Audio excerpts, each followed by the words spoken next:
I think that as a basic understanding, one of the first things we have to keep in mind about the Book of Mormon is that its very existence is astonishing.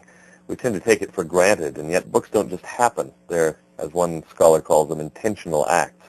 Someone has to actually sit down and produce the book. And the Book of Mormon is a long and impressive and complex document. We know something about the circumstances under which it was produced. We know, for example, that it was produced at a tremendous speed over a period of just about 2 months. And if you think about that, that's an impressive achievement. In fact, I'd suggest as a challenge for some of those who may not be impressed by it, that they simply sit down and try to write a book the length of the Book of Mormon in 2 months. Or possibly they just sit down and copy out the Book of Mormon by hand over the period of 2 months. I think they'll soon understand how long the book is and how impressive it is to have been produced in that period. But another thing is that today when we write, we do it on sophisticated word processing devices. It's very, very easy to move text around and so on.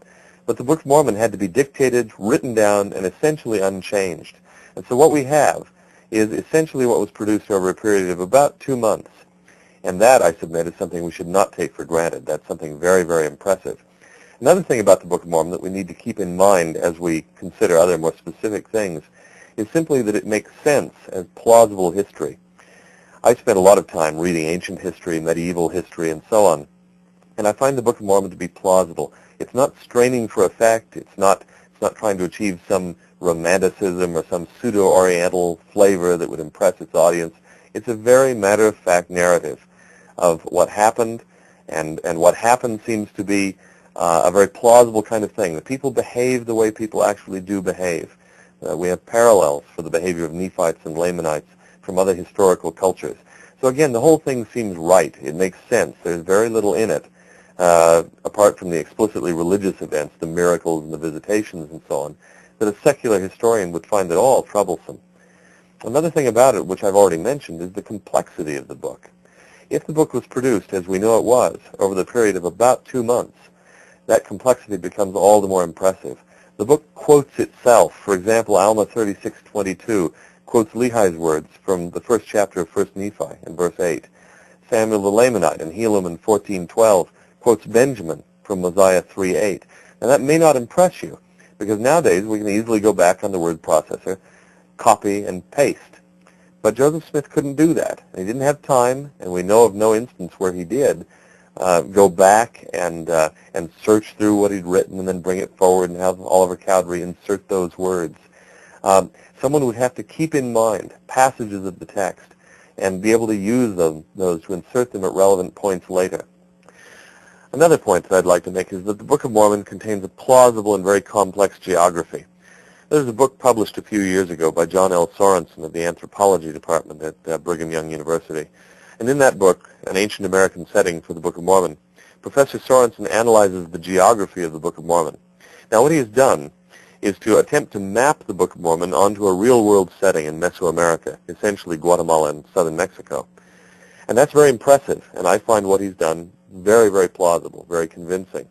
But I'd have to say there's something even more impressive about what he's done, and that is, over decades of close study of the Book of Mormon, he's extracted from the book what the book itself says about geography, all of the little clues about the locations of cities and towns and mountain ranges and so on. And he's put those together. That's the first step. You have to find out what the book actually says before you try to map it on to a situation in the real world.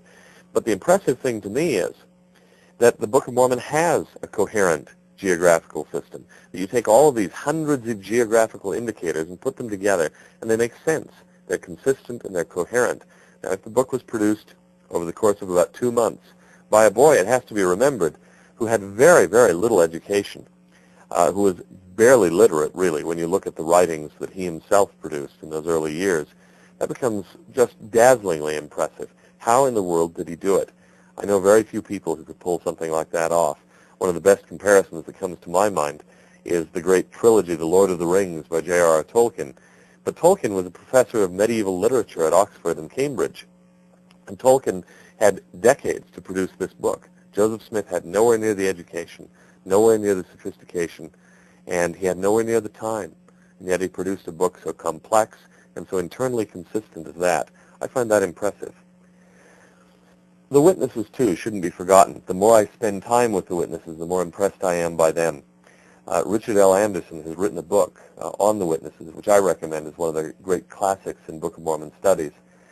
And he looks at Oliver Cowdery, David Whitmer, and Martin Harris, and finds that they were consistent in their testimonies, that they were respectable men, that they told the same story over and over and over again throughout their lives. David Whitmer's life was very long. And you come away from reading their consistent testimonies with an understanding that these were sincere, intelligent, respectable men of integrity who really believed that they had seen the place and seen an angel. And I have never seen myself a coherent counter-explanation for this. I've never seen anyone who came along with an explanation other than the Book of Mormon explanation, the Joseph Smith explanation, for what it was that these men saw, and that we've explained why they bore their testimonies so consistently. There are some other things, and what I'll give to you in these remarks is a kind of grab bag of interesting items, things that I think are among the greatest hits of the Book of Mormon. Interesting things that are gotten right that shouldn't have been gotten right if it were just the shallow production of a 19th century con artist, as some critics want to make the Book of Mormon out to be. One of them I'll mention, and I'll go through these in no particular order, it may seem. One of them that I'll mention is multiple authorship. There's been a technique developed in recent years called word print analysis. And in word print analysis, scholars do computer-based statistical analyses of the style of authors. And it turns out that authors have distinctive styles, something like a fingerprint.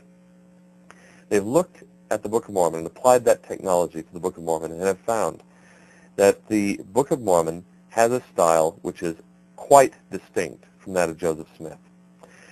There are also indicators that there are various authors in the Book of Mormon who themselves have distinct styles. This shouldn't be underestimated, because it seems that even great authors, when they are trying to speak in the voice of one of their characters, still betray themselves.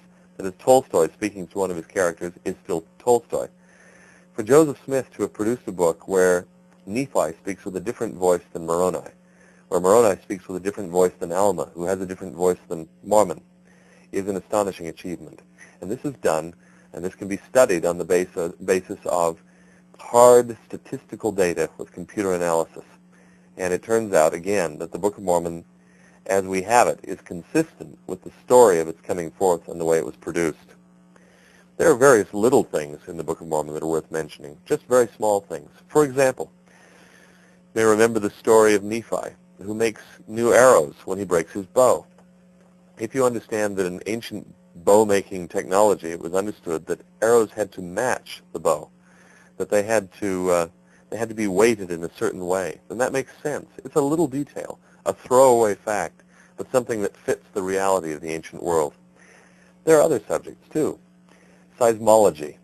Now, some of you may know what seismology is. It's the study of earthquakes. I grew up in Southern California, so I certainly know what seismology is. We heard about it all the time. What does seismology have to do with the Book of Mormon? Well, in 3rd Nephi, you have a description of a massive seismic event, earthquakes and destructions that change the face of the land. Are those things accurately described? Yes, they are. Years ago, in his book, Since Cumorah, Hugh Nibley looked at the events of 3rd Nephi and concluded that they matched in detail accounts that we have from other similar events around the world. Now, the question is, how could a frontier farm boy like Joseph Smith have described realistically a major earthquake situation? Joseph Smith grew up in the northeast of the United States, an area not prone to massive earthquakes. He had probably never experienced anything of the kind. He didn't have access to detailed accounts of these sorts of events from around the world. Some people have suggested that he read things from various locations in preparing for the Book of Mormon. We happen to know